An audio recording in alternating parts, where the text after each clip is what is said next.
What's up, guys? Shakes Rampedi here. So if you're watching off YouTube, guys, please subscribe. If you're watching off Facebook, comment, like, and share the whole thing. So today we had the Telkom Knockout draw. It was held at the SuperSport Studios. Questa performed.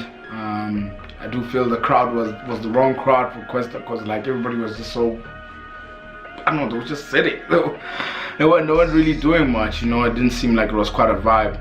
Obviously, Questa's got that thing with Telkom, so probably hence why he performed as well. But the draw, I mean, there was some interesting ties that happened, you know, and there were teams that are seeded and there were teams that are not seeded. So the teams that are seeded, I think it was the first 8, the 1 to 8, that were gonna play at home for sure, and then the 9 to 16 had to play away. And some of the draw, like, there was just interesting ties. I mean, we had, the first one was to come out was AmaZulu versus Cape Town City.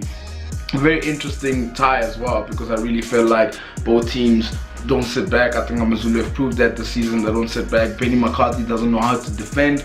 It's gonna certainly be an interesting tie, in my opinion, because it's gonna be two teams that just go for it, you know. Kevin Johnson up against Benny McCarthy. It's going to be an interesting one, and to see who also wins it as well, that tie, it's going to be interesting again. Then we had Mamelodi Sundowns taking on Bloemfontein Celtic. So Pitso Msumane is going up against Steve Kompella. I mean, those ties, I mean, even when Steve Kompella was at Chiefs, those ties were never dull, they were never boring as well. And it's interesting because they played already each other in the league, and that game ended 0-0.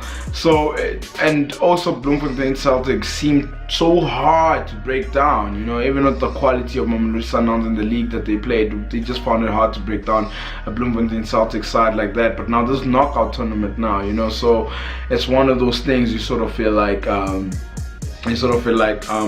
one team has to go because there's the potential of having to play extra time as well.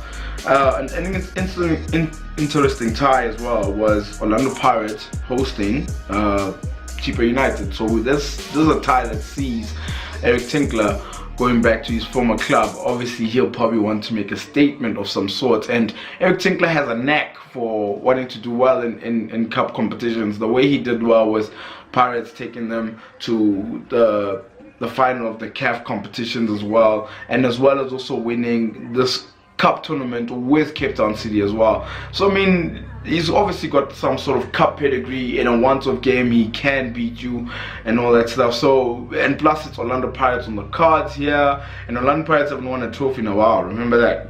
So to see who's going to win this tie is very interesting. We have a coach and cup pedigree, he's good. Then we have a team that hasn't won a trophy in a minute, you know. Another one that sticks out for me has to be Kaizer Chiefs going up against Black Leopards as well.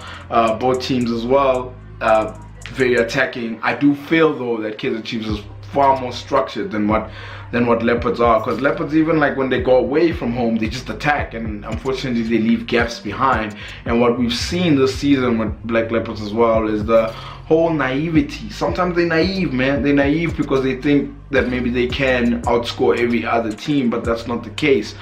These teams in the PSL are experienced, and also it is a chance for them to win a cup, you know. It's a chance for Black Leopards to win a cup, and in ties like Nedbank Cup, in ties in a cup competition, you just never know what might happen. We've seen over the years plenty of drama happening in cup competitions. We had Tucks the one time eliminating Kaizer Chiefs from the Nedbank Cup. I know that's not the cup that we're talking about, but in sort of these ties, you just never know. And last season, Bloemfontein Celtic was in the final, so it's not pretty obvious as well. So both teams attacking, because also Chiefs as well like to attack, but they do have far more structure, I feel, than Black Leopards as well. But hey, one mistake could cost them, and you saw that with Polokwane City, and when Kaizer Chiefs took on Polokwane City, an amazing goal from Ngomenzulu to win it for Polokwane City as well. So I mean, if Black Leopards can score one amazing goal and keep it tight, hey, why not, you know?